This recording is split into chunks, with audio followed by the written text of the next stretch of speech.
Bonjour, c'est Gilles du site boursicoté.com. Voici l'analyse technique matières premières pour cette journée du jeudi 6 février 2014.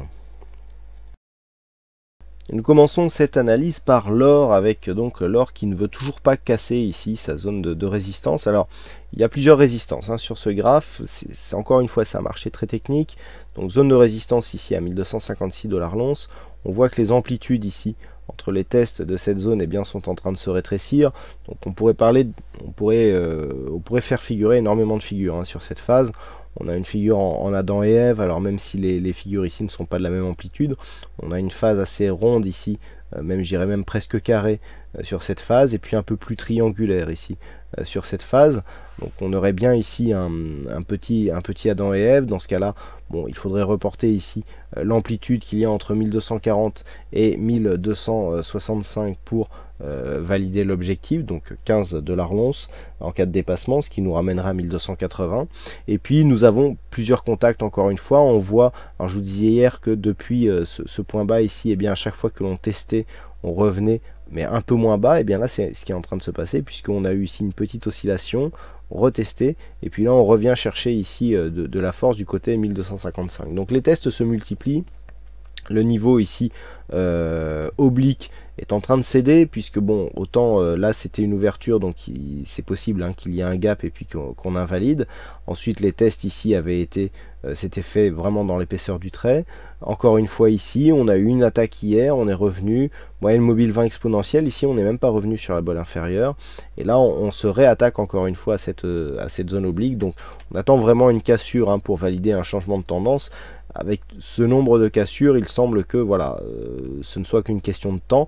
Et par contre, donc sur une cassure de cette zone, on risque de libérer énormément d'énergie, puisque précédemment cette zone de résistance avait été testée à de nombreuses reprises. Donc plus une résistance est testée, et plus au moment où elle est cassée, elle libère de l'énergie. Et donc là, on devrait déjà avoir un premier objectif à 1280, puis rallier assez rapidement ici ce niveau majeur des 1309 $ l'once en cas de cassure de cette résistance. Alors bien entendu, comme tout scénario, celui-ci a un point d'invalidation. Le point d'invalidation court terme se situe ici sous 1237 $ l'once. Sur le WTI, nous sommes toujours sur un fond de tendance plutôt neutre, même si ici une petite attaque haussière est en train de se faire jour. Donc on était plutôt sur une dynamique haussière, même si elle n'était pas très puissante, avec de nombreux contacts ici sur la bolle inférieure. On avait stabilisé le mouvement ici entre 96,20 et 98,70. On est venu ici enfoncer une zone à 98 aujourd'hui. On est venu tester donc cette zone des 98,77 qui était la prochaine zone horizontale déjà identifiée. On est dans un flux ici où les cours évoluent au-dessus de la moyenne mobile 20 exponentielle. Peu de choses à dire du point de vue des indicateurs, on n'est pas dans un flux très dynamique.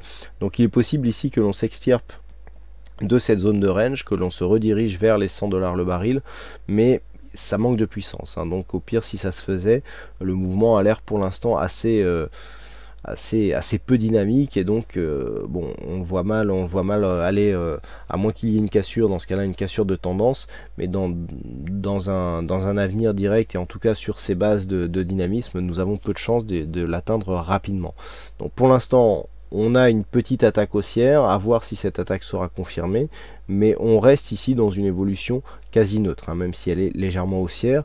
Et donc tant qu'on ne casse pas ici ce point bas des 96,20, on est donc dans une tendance neutre, voire avec une petite attaque haussière, mais pour l'instant rien de bien probant. Vous voyez, dès qu'on vient ici inscrire un contact sur le point haut, on revient tout de suite ici vers la moyenne mobile 20 exponentielle. Donc il n'y a pas de gros dynamisme sur ce mouvement, donc toujours en phase d'attente sur le WTI. Et enfin sur le Brent, les retracements de Fibonacci qui font encore parler d'eux. Nous avions donc tracé hier ces retracements, nous avions vu que le 23,6 ici était en train de céder. On était resté sous cette zone horizontale des 106,42. Aujourd'hui cette zone a cédé, donc elle a fait bien office de résistance hier. On est revenu chercher un petit peu de force ici, et puis sur la prochaine attaque elle a cédé, donc gros contact ici avec la bolle supérieure. On a marqué une bougie hors bol, c'est assez visible sur cette phase, donc en UT 4 heures, une bougie totalement hors bol. On est en train de réintégrer. Donc là, après cette phase d'exagération qui a tout de même dépassé légèrement le retracement des 61,8, on validera un contact avec les 61,8, zone ici de résistance qui était déjà identifiée à 107,30 de mémoire, oui, 107,30 et donc qui revient ici osciller autour du 50%, et puis on réintègre ici cette phase d'exagération. Donc là, on est dans un début de biais haussier, savoir qu'on a marqué ici une première dynamique, il faudrait maintenant avoir un petit retour et puis une continuité de mouvement. Alors, dans la globalité de cette tendance, bon, voilà, il n'y a pas énormément de tendance de fond. On a eu ici une forte phase de hausse, après une phase de baisse et une stabilisation. On est vraiment sur, voilà, sur une zone d'indécision, avec un range relativement large, donc entre 105 et 109 $ le baril, voire même 108,50. Tant qu'on ne sort pas avec force de cette zone de range, il n'y a pas de tendance clairement définie. Vous voyez qu'ici on vient alterner les contacts entre la zone basse et la zone haute.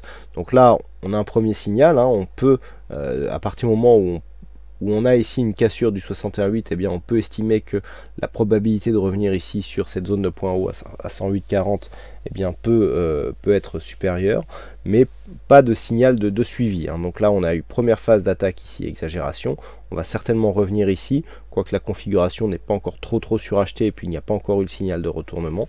Donc en plus nous sommes sur une matière première qui par essence est beaucoup plus volatile que d'autres sous-jacents, c'est dur à dire ça en fin de soirée, tels que les indices par exemple, qui sont beaucoup plus pondérés. Donc là, une cassure par contre de cette zone nous donnerait un signal de continuité et nous donnerait comme objectif les 108,40. Après sur ces 108,40, si nous avons une cassure, eh bien on réévaluera la tendance moyen terme, mais nous en sommes encore loin, et naturellement le niveau d'invalidation se situe sous cette zone à 105,40 $ le baril. Voilà donc ce que nous pouvons dire sur cette analyse technique et matière première. Il ne me reste plus qu'à vous souhaiter à toutes et à tous une bonne soirée, bonne chance dans vos prochains trades, et on se retrouve dès demain pour d'autres analyses techniques en vidéo. Bonsoir à tous.